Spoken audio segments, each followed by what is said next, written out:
Hello, welcome back. I am Crystal from Crystal Clear Coaching.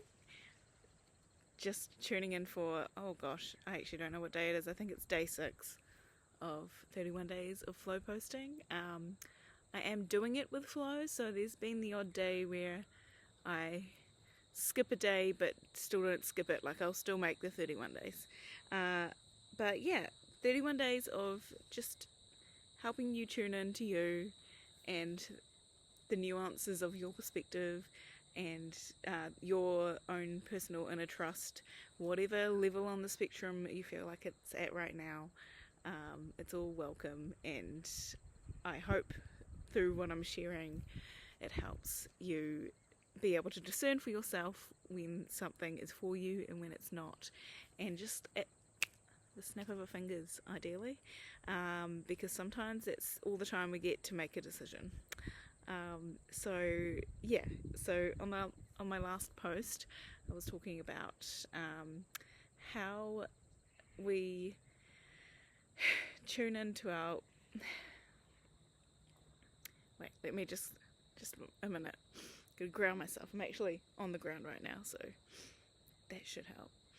Just sit with me for a moment and just take a deep breath in through your nose.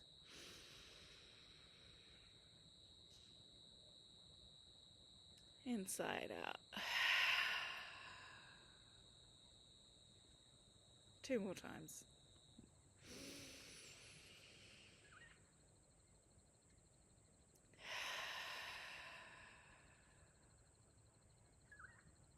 One more inhale.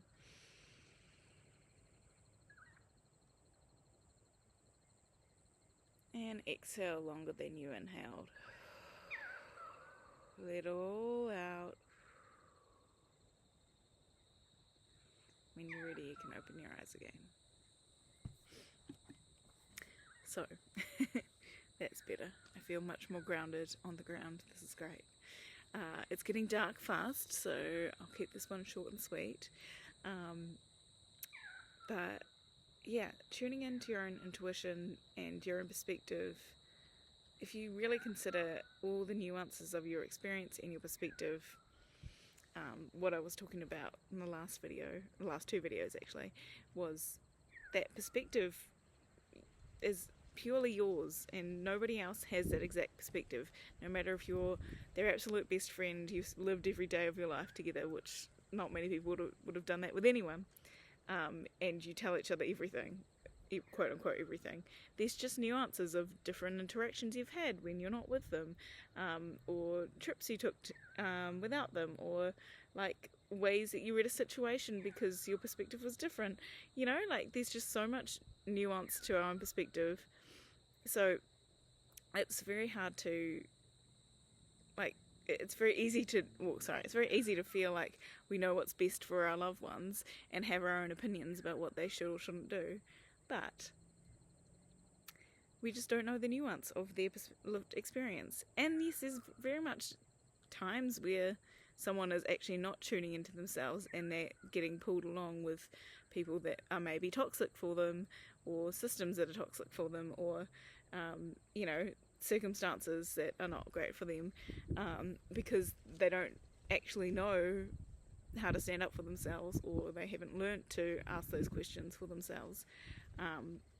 That's a big part of delving into personal development and life coaching, that really drew me in, because there was questions that I didn't think I was allowed to ask, or ways of being, like sharing my emotions. I didn't feel like I could do that unless it was Saturday night with my mates in town and I was getting drunk. Like, only when I was drunk could I actually share my deep feelings, and I just don't think that's true. And thankfully I learnt about personal development work. This was a while ago now, but in my early 20s, that was my mindset, and I so desperately wanted just to have a real conversation with people, and I didn't feel like it was allowed unless there was alcohol involved, which is crazy. Excuse the sniffing there, but that's just the dog having a fun time rolling in the grass. But yeah, so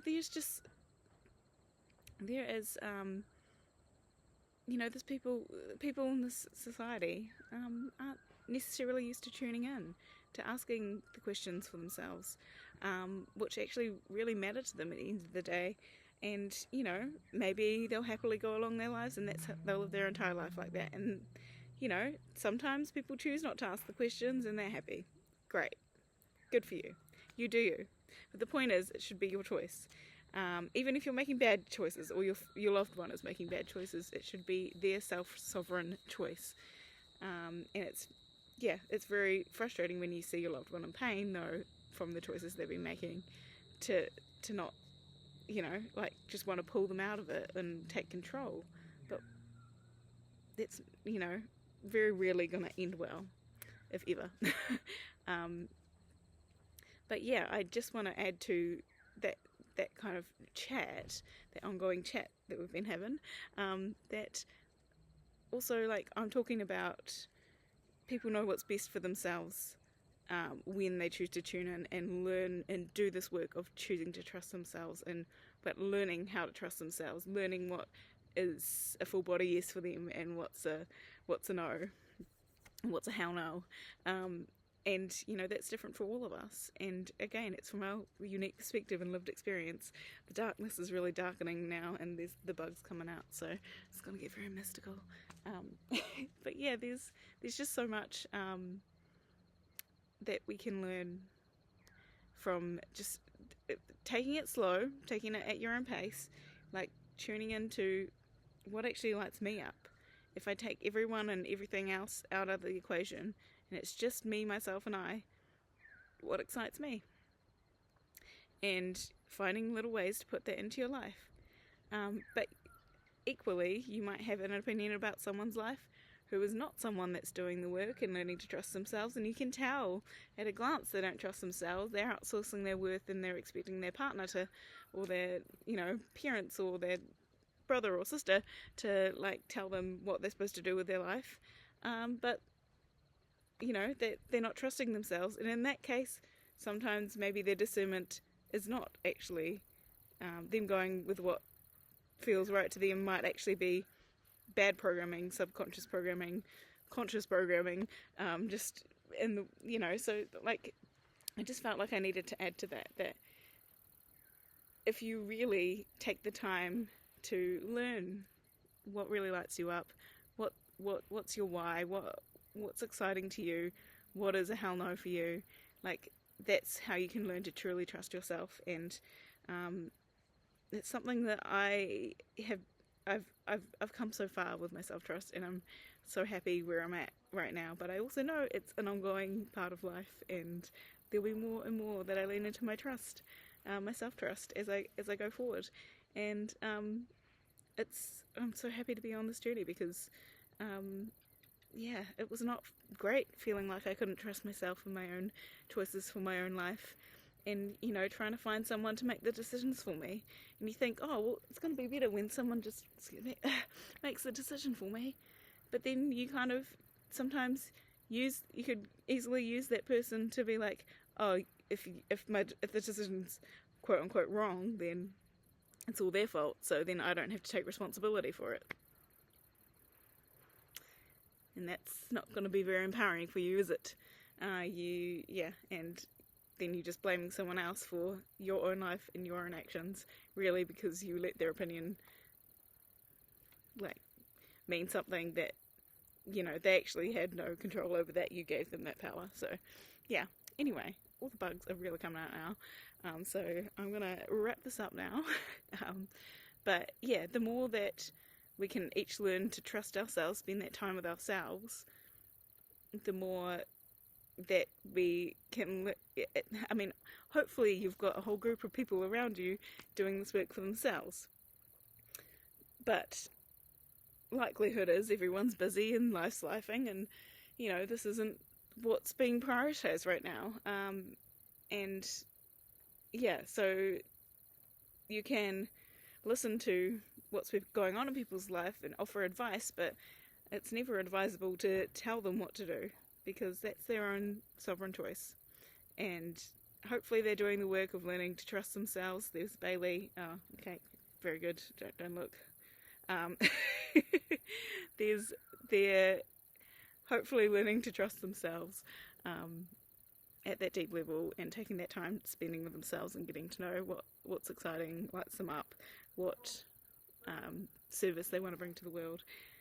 But yeah, and if they're in that space, ideally, if we're all in that space and we learn to do that for each other, then we can learn to trust that, or just give them the benefit of the doubt, anyone you meet, that they're making the best decisions for their perspective of life, what they've learnt, what they know in this current stage, the self-trust work they've done, that they're making the decisions that are best for them.